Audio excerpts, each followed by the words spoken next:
Oke, jadi judul materinya adalah menata diri menjemput hoki. Ini kalimatnya singkat, hanya 4 kata, 2 baris.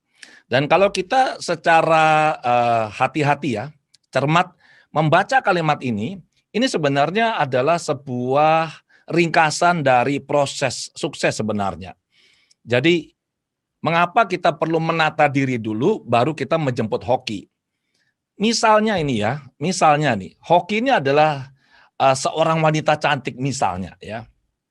Kemudian kita ini mau menjemput seorang wanita ini. Kira-kira kita kalau mau menjemput wanita cantik ini, apakah kita akan asal-asalan datang atau kita perlu melakukan persiapan? Jawabannya tentu harus pakai persiapan dong. Kita tentu harus bisa mematutkan diri kita, melayakkan diri kita supaya pada saat nanti kita datang dan jumpa sama si hoki ini, dia sedang sama kita dan dia mau ikut sama kita. Jadi kita perlu menata diri, baru kita bisa menyebut hoki. Nah, hoki ini apa? Hoki ini sebenarnya setiap orang punya. Orang mengatakan hoki itu kalau bahasa yang umum itu adalah keberkahan, keberlimpahan, sukses, tercapailah cita dan harapan. Coba lihat kalau misalkan ada teman kita cerita, waduh saya ya tadi malam ya, itu jumpa dengan seorang teman dan dia cerita mengenai sebuah peluang dan saya diajak ikut sama dia. Kemudian teman Anda bilang, waduh kamu kok hoki sekali, kan seperti itu kan? Atau misalnya nih, Anda seorang mahasiswa misalkan, sedang menghadapi ujian skripsi Anda. Terus Anda bilang begini, wah saya ini pergi ketemu dengan dosen dan saya mengajukan beliau-beliau ini sebagai penguji saya dan mereka itu langsung setuju. Dan ini dosen yang sangat baik, sangat membantu mahasiswa. Apa teman Anda bilang? Waduh, kamu nih hokinya luar biasa ya. Nah, selalu hoki ini dikaitkan dengan keberhasilan atau sukses. Jadi sebenarnya kita setiap orang punya hoki. Cuma sekarang bagaimana kita bisa menjemput atau mendapatkan hoki ini. Saya menawarkan sebuah rumusan sederhana teman-teman ya, supaya kita gampang. Ini ringkasannya saja ya. Jadi sebenarnya mau sukses ini nggak sulit, mau dapat hoki ini nggak sulit. Selalu ada 2 faktor yang menentukan. Satu faktor X, itu ada yang menyebut sebagai faktor Tuhan atau faktor karma. Satu lagi faktor manusia. Nah, saya tidak masuk ke faktor Tuhan atau faktor karma ya, karena ini bukan wilayah keilmuan saya. Jadi yang penting adalah teman-teman sadari dan pahami bahwa faktor X ini pasti ada dan selalu ada. Nggak mungkin tidak ada. Ya, kita pasti pernah mengalaminya, saya pribadi juga banyak mengalaminya. Jadi ada faktor X bermain. Tapi tidak dibahas di sini. Saya hanya fokus pada faktor manusia atau human factor. Nah, human factor ini apa? Mudah. Terdiri dari 2 komponen, be dan do. Jadi ada be, ada do. Be adalah kualitas diri kita ya, sikap kita, karakter, pola pikir, kepercayaan. Kepercayaan ini tidak terbatas pada masalah keyakinan keagamaan ya, tapi lebih kepada apa yang kita yakini sebagai hal yang benar atau tidak benar. Apa yang kita yakin bisa atau tidak bisa pada diri kita. Kemudian ada do. Do ini apa? Do ini adalah berisi aktivitas yang kita lakukan, keterampilan yang kita miliki, kemudian pengetahuan yang kita miliki. Jadi do adalah apa yang kita lakukan.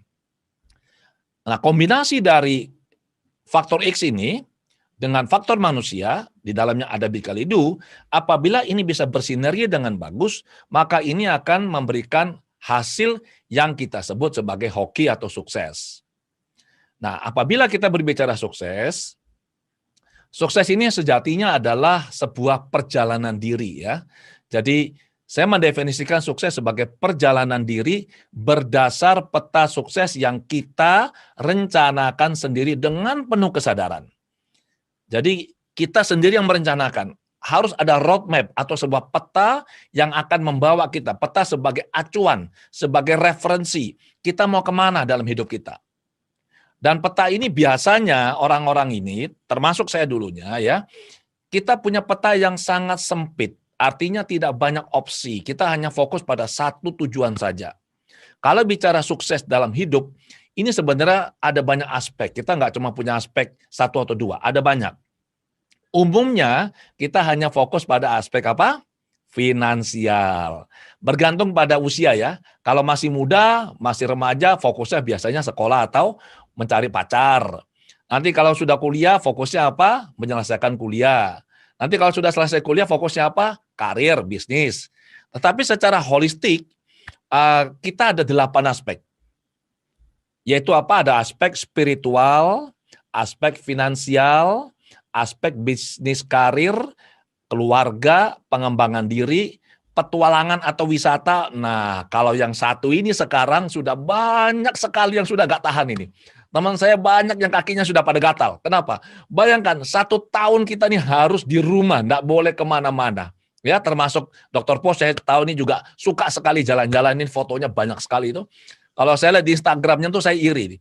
Dr. Po yang saya tahu adalah sudah menjelajahi 33 provinsi ya, Dr. Po, benar ya? Iya, betul sekali. Jadi luar biasa, pembicara yang teman saya ini sudah menjelajahi seluruh provinsi di Indonesia. Mungkin kalau ada 34 nanti segera Dr. Po ke sana juga ya. Luar biasa. Nah, kita yang sekarang ini yang harus di rumah itu kalau untuk wisata ini pasti sudah kepingin banget ya. Kemudian ada aspek sosial. Aspek mainan. Mainan itu materi. Mainan itu bisa dibilang rumah, mobil, gadget, tas, laptop, jam ya. Itu adalah materi atau mainan. Nah, ini ada 8 aspek. Untuk bisa sukses, untuk bisa punya hoki, tentu saja kita harus punya sasaran yang jelas. Yang mau dijemput hoki yang mana? Menata dirinya harus bagaimana? Nah, saya menyarankan untuk kita bisa punya hoki ini, untuk mendapatkan hoki ini, kita perlu membuat target yang jelas. Maka kita perlu menetapkan goal. Goalnya apa? Yaitu tadi, di aspek-aspek ini kita perlu menetapkan goal di aspek finansial, bisnis karir, materi, liburan, pengembangan diri, relasi sosial, spiritual. Dan goal ini sangat penting teman-teman, perhatikan ini bahwa goal ini haruslah goal yang personal dan bermakna. Maksudnya apa? Kita jangan ikut-ikut orang. Tadi kan definisi sukses adalah perjalanan diri berdasar peta sukses yang kita rencanakan sendiri dengan penuh kesadaran. Jadi kita perlu menentukan, goalnya apa? Jangan ikut-ikut orang, asalkan kita sudah merasa ini bagus untuk kita, ini bermakna bagi kita, ini personal, lakukan. Ya. Kemudian juga yang penting adalah kita perlu menentukan cukupnya ini berapa untuk diri kita. Seringkali orang tidak pernah menentukan cukupnya berapa, sehingga yang ada di dalam pikirannya adalah selalu merasa kurang, selalu tidak bisa bersyukur, selalu merasa orang lain mendapat lebih banyak dari dia. Jadi ini salah satu aspek yang sangat jarang diperhatikan orang. Bila kita menentukan sebuah goal, mengapa kita menentukan ini? Alasannya apa? Itu harus jelas. Misalnya, Anda ingin sekolah lebih tinggi, misalkan goal Anda adalah di bidang pendidikan. Pertanyaannya adalah, mengapa harus sekolah lebih tinggi? Mau sekolah di mana? Alasannya apa?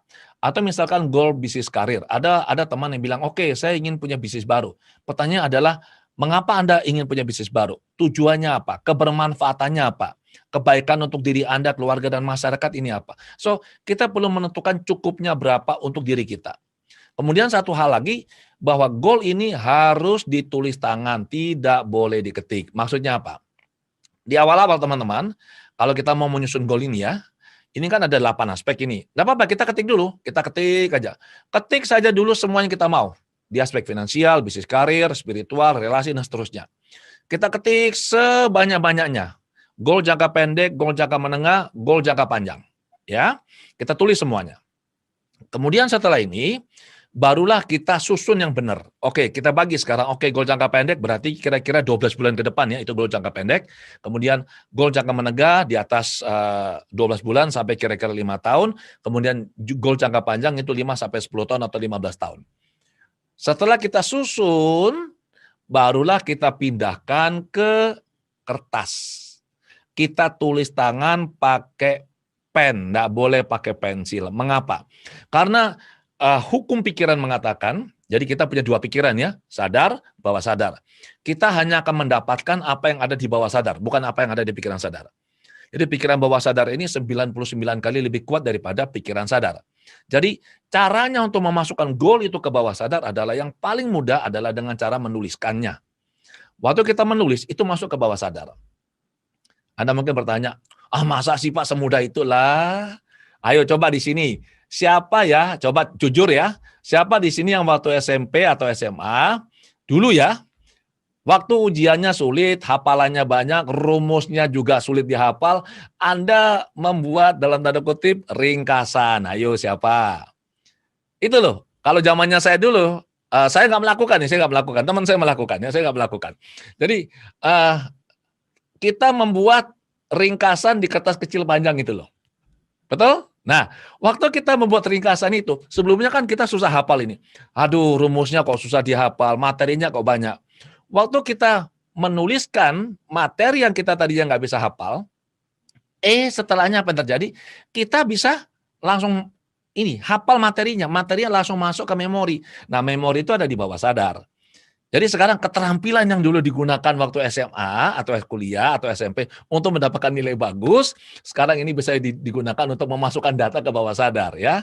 Nah, seperti itu. Jadi harus ditulis tangan. Sampai sini jelas ya. Berikutnya teman-teman, Anda perlu tetapkan strategi. Yang dimaksud dengan strategi apa? Pilih satu goal saja, satu goal, ini buat contoh, satu goal maksimal untuk tenggat waktu 12 bulan ke depan. Jadi pikiran bawah sadar kita ini seperti anak kecil. Kita tidak bisa memberikan dia sebuah kayak iming-iming, sebuah harapan-harapan indah untuk sesuatu yang panjang. Misalnya nih, kalau kita berpikir begini, oke, saya kalau melakukan ini nanti 10 tahun lagi saya akan bisa mendapatkan apa atau menghasilkan apa. Itu pikiran bawah sadar akan susah sekali mengerti ini. Karena dia seperti anak kecil. Coba kalau kita punya anak ya, misalkan anak ini malas belajar, apa yang kita sebagai orang tua lakukan? Banyak kan orang tua melakukan ini, memberikan nasihat pada anaknya. Nah, kamu perlu belajarlah yang gigih, disiplin, yang tekun, konsisten. Kenapa? Kamu nanti bisa dapat nilai bagus, kamu bisa naik kelas, nanti kamu bisa kuliah di tempat yang bagus, kemudian nanti kamu bisa mendapatkan nilai yang juga bagus, lulusnya bisa cum laude, summa cum laude. Nanti setelah selesai kuliah, kamu bisa mendapatkan kerja atau karir atau membangun bisnis yang bagus, dan kamu hidupnya enak. Kalau anak masih kecil dikasih gambaran seperti itu, dia tidak akan mengerti. Mengapa? Terlalu jauh, di luar range dari pemikirannya dia. Jadi apa yang kita lakukan? Nah, kita kasih dia yang jangka pendek, range-nya jangka pendek. Misalkan begini, udah gini aja, kalau kamu belajarnya baik-baik, nilaimu misalkan ya, minimal 80 misalkan, maka nanti malam kita makan. Di mana yang kamu mau? Makan yang dia suka. Atau nanti malam kalau masih bisa, kayak dulu ya bisa nonton, oke kita nonton rame-rame. Nah, pikiran bawah sadar melihat ini sebagai sesuatu yang wow, ini menyenangkan. Tentu saja dia akan berusaha untuk mencapai itu. Jadi perlu tuliskan ya, pilih satu goal untuk 12 bulan ke depan, kemudian tuliskan 5 hal yang perlu dilakukan untuk bisa mencapai goal ini. Pikirkan baik-baik, langkah ke-1, langkah ke-2 sampai ke-5. Ini adalah salah satu cara untuk kita semakin dekat menjemput hoki kita. Hoki mana yang kita mau jemput, sudah ditentukan ini, goalnya ini. Kemudian bagaimana cara kita menjemput dia? Nah, ini adalah strategi. Tetapi ada tetapnya teman-teman. Strategi ini, goal ini tidak serta-merta itu akan dijalankan oleh bawah sadar kita. Kenapa? Karena cara kerja bawah sadar agak beda dengan pikiran sadar. Pikiran sadar mau, bawah sadar belum tentu mau. Pikiran sadar nggak mau, bawah sadar bisa saja mau. So, kita perlu melakukan checking. Ini di bawah sadar kita ini ada yang ngeblok atau tidak, ada yang menolak atau tidak. Maka kita perlu melakukan checking pada goal dan pada strategi. Contohnya apa? Misalnya begini, Anda atau kita punya sebuah goal besar misalkan dalam hidup ya, kita buat goal untuk 12 bulan ke depan. Kalau kita mengingat-ingat, membayangkan, merasakan goalnya, kita gimana perasaannya? Nyaman enggak? Kita yakin nggak bisa mendapatkan? Kalau tidak yakin, itu tidak akan bisa kita dapat. Demikian juga strategi. Kalau kita membayangkan, merasakan, melakukan strategi yang sudah kita tentukan, kita merasa yakin atau tidak? Kalau nggak yakin, nggak akan bisa dapat. Jadi upaya sekeras apapun, kalau bawah sadar yang ngeblok itu nggak akan bisa. Kemudian, nah bagaimana cara kita melakukan checkingnya ke bawah sadar? Mudah, paling mudah itu adalah dengan 3 cara ini ya. Jadi kalau kita membayangkan goal kita, nyaman atau tidak? Emosi kita bergejolak secara positif apa negatif? Misalkan ini, kita ingin mencapai suatu goal misalkan. Mau katakanlah kalau mahasiswa, katakanlah sekarang IP-nya baru 2,5. Kemudian goalnya adalah kepingin IP-nya 4,0. Ini kan sebuah tujuan yang sangat bagus. Tapi coba tutup mata, bayangkan, rasakan, kira-kira kalau dapat IP 4.0 ini gimana? Yakin apa tidak? Kalau kita nggak yakin ya, kalau bawah sadar nggak yakin, itu biasanya muncul nggak enak, itu galau di sini ya. Orang bilang tuh andilau lah. Anda antara dilema dan galau, mau tapi kok rasanya nggak bisa begitu. Itu emosi. Itu cara pertama untuk ngecek. Cara kedua adalah bila misalnya nih emosi kita datar, tidak ada respon apapun. Kita cek fisiknya kita. Di fisik ini, di badan, di kepala, dimanapun ada sesuatu yang nggak enak nggak? Kalau ada sesuatu yang tidak nyaman, itu artinya apa? Bawah sadar tidak setuju. Kemudian yang ketiga, emosinya datar, fisiknya biasa-biasa. Waktu kita membayangkan goal, membayangkan strategi, membayangkan kita mencapai goal itu, mencapai goal berarti kita menjemput hoki itu, ada nggak suara yang bicara sama kita, suara di dalam? Ya, nanti biasanya ada yang bilang begini, "Walah, model kamu, ngimpi kamu mau mencapai ini. Kamu tuh siapa?" Nah, suara-suara ini orang mengatakan sebagai suara hati, ini adalah indikasi dari pikiran bawah sadar bahwa dia nggak setuju. Nah, ini perlu kita netralisir. Tetapi misalkan kita membayangkan goal sudah tercapai, kita menjemput hoki ini, perasaannya nyaman, sensasi fisiknya oke, suara hati bilang oke, kamu berhak dan layak dapat ini mudah kok, kamu pasti bisa. Itu artinya sinkron antara pikiran sadar kita dan pikiran bawah sadar kita. Kalau ini yang terjadi teman-teman, ini menjemput hokinya sangat mudah. Ya. Kemudian satu hal lagi, ini yang terakhir. Untuk bisa sukses, untuk bisa menjemput hoki dengan baik, tentunya kita perlu menjaga pikiran kita, menjaga lisannya kita, ucapan kita, menjaga apa yang kita tulis dalam bentuk narasi waktu kita berkomunikasi. Dan juga yang sangat penting adalah kita menjaga perbuatan kita. Tentu saja kita harus sinkron antara hoki yang mau dijemput dengan apa yang kita lakukan, apa yang kita pikirkan, apa yang kita ucapkan. Kembali lagi, kalau hokinya adalah misalnya tadi seorang wanita cantik ya, yang kita idam-idamkan dan kita jemput, kemudian pikiran kita negatif, ucapan kita nggak baik, perbuatan atau sikap kita, perilaku kita juga tidak baik, tentu saja si hoki nggak mau datang dong, nggak mau dijemput dia. Walaupun sudah di depan mata, dia tidak akan mau dijemput. Kenapa? Dia tidak merasa diri kita layak untuk bisa bersanding dengan dia. Nah, satu hal lagi, tadi kan ada faktor X itu, yaitu faktor Tuhan atau faktor karma. Apabila teman-teman, ya ini saran ya, dari pengalaman saya pribadi dan juga banyak orang-orang yang konseling atau terapi dengan saya, kalau mau sukses di bidang tertentu, maka kita harus menabur benih yang cocok di bidang itu. Misalnya, kalau kita mau sukses di bidang bisnis atau kita mau sukses di bidang finansial, kita perlu banyak-banyak menabur benih-benih kebaikan. Ya, berbuat kebajikan dengan apa? Memberikan dana. Kita berbagi kepada orang. Kalau kita mau kesehatan kita yang baik, selain kita menjaga pikiran, ucapan, perbuatan kita, mengatur hidup dengan baik, supaya kesehatan kita baik, tentu saja kita perlu banyak berbuat kebajikan di bidang yang sama, kesehatan. Dan ini sebenarnya hukum yang sangat simpel. Ini adalah hukum tabur tuai. Sebagaimana benih yang ditanam, itulah buah yang kita petik. Jadi kalau kita menanam kebaikan, menanam kebajikan, menata pikiran, menata ucapan, menata perilaku dan perbuatan, maka tidak usah cari hoki. Hoki itu akan pasti datang ke kita. Kenapa? Karena kita menjadi magnet, daya tarik pada hoki-hoki itu. Sukses akan mudah, dia datang ke kita. Dan kita hidupnya pasti akan nyaman.